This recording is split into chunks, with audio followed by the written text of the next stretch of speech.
A few days ago I made this little pond animation in Blender, and I thought it'd be a good idea to make a video showing the process of how I made it, so let's do it. I started by making the basic layout of the scene, by creating a plane and scaling it up a bunch. This is going to be the ground that I'll be adding all the trees and grass to. After that I went to Polyhaven and found an HDRI that I liked, so I could quickly add some lighting.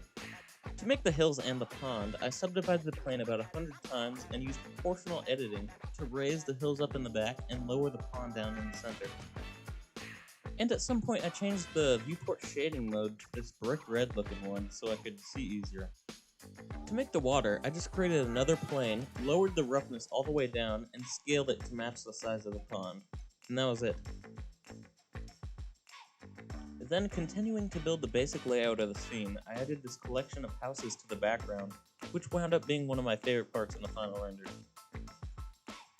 After that, I added this forest floor texture to the ground plane, and imported this honey locust tree that I found on CG Trader, and used it as a particle system on the ground to scatter the tree around.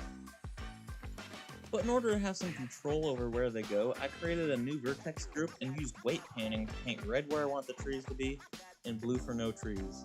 Then I assigned that vertex group to the density of the particle system to get it to work.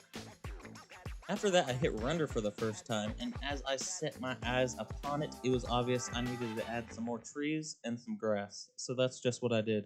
I imported a new tree model and repeated the steps I did for the first one.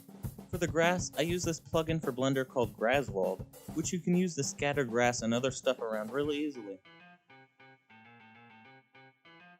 Then I rendered it again, and it's definitely an improvement from the last time, but the trees are looking a little gross because all the leaves are the same color. I'd like to get some variation in there, so I added a new tree with some darker leaves, and that looked good. Also, the edges of the pond looked a little harsh, so I went into the sculpting tab and smoothed them out a little bit. After looking at a few pictures of real ponds, I noticed mine was looking a little too pristine. So I decided to add a couple rocks, this nasturtium plant on top of the water, and a lonely little stick right on the edge of the pond.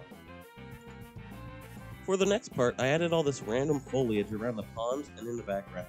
So I went on Quixel Bridge and found these big leaf hydrangea and basil megascans, and scattered them around the pond the same way as I did with the trees, by setting up a particle system and weight painting where I want them to be.